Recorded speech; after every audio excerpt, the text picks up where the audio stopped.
as we said, we have the right to totally block whatever development that it's going to happen in the said area that we do not like the cutting of trees.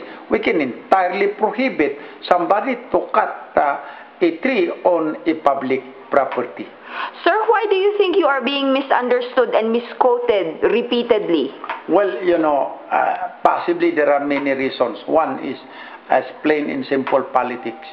And then, of course, hindi mo maalis din yung mga political detractors natin. Ito nga yung problema sa ating sitwasyon na nasa elected position because they can always twist whatever you say to favor yung gusto nilang gawin to destroy you or to malign your own reputation. But I repeat, this is not fair. As far as we are concerned, yung talagang bottom line is so long as we are doing what we think it is legal and the best, then we will continue to exercise our functions pursuant to our existing laws. We are government of laws, not of men. Okay. And what do our laws say on this? As we said, this is a private property. The private property owner can, of course, develop it, can dispense it, can use it, subject to, of course, limitation by law. Ano ang limitation by law? As already been done by the DNR, ni-require nila yung SM na ibubol nila yung pwede lang maibol na kahoy, and then yung puputol na kahoy, palitan nila ng kahoy na itatanim nila sa identified area by the DNR. Now, I repeat, on the part of the city government, then we have to see to it na this proposed development doesn't violate the existing land use development plan and the zoning ordinance of the city government. If it violates, then of course we will disapprove the said development. Okay. How about the other environmental issues that are facing the city? Are there any other environmental issues? We have a lot of them. Actually, the most serious to me that the city is facing today, if we lost the legal battle relative to the certificate of ancestral land titles that NCIP had issued to private individuals covering Forbes Park Forest Reservation in South Drive, in Botanical Garden, as well as in Wright Park and other reservations of the government. These what is a reservation, sir, for the information of the public who do not know what a reservation means? Well, a reservation is one which is not a private property, which is not alienable in disposable public lands, but it is reserved for a specific purpose. Kagaya ng South Drive that it's known as Forbes Park Reservation. What is this? Forest Reservation, which simply means na this must be preserved.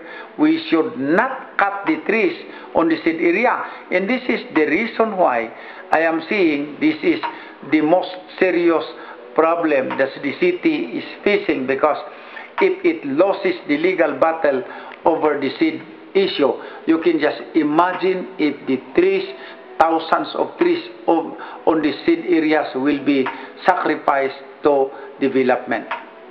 Okay, thank you very much, sir. And what is your message to the protesters?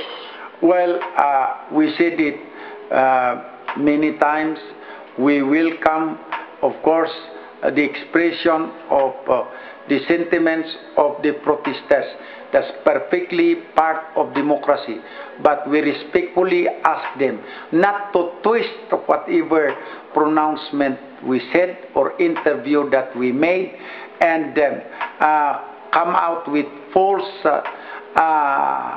statement that is clearly intended just to malign our own reputation in name. This is not fair.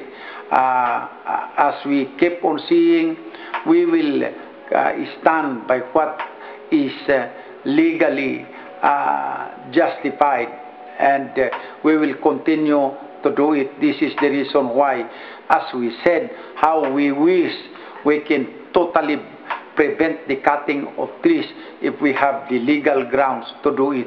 But if there is none, because the law doesn't give us that justification, then we have no recourse but to follow what the law says. Can these protesters go to court and get what is called an injunction against?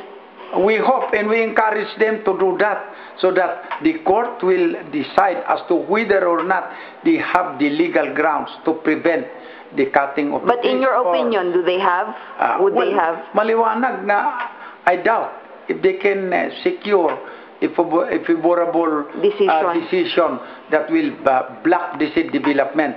And again, I am seeing this one. This can easily be twisted again by them seeing that we do not care for the trees. This is not what we are seeing. What we are seeing is an answer to your question as to whether or not they have the ground to go to court to totally block the development that can result to the cutting of those trees. Okay, then what is your plea also? Do you call these protesters to join you in your fight against those forest reserves which have been titled? We said it many times. We ask our people of Baguio to support us in our legal battle against the titles that have been issued covering our Forbes Park reservations in other forested areas in the city. Na, in the first place, these are reservations and these are not yet delisted from the reservations, yet the NCIP had titled them in the name of private individuals. Okay, thank you very much for your time. Thank you and God bless.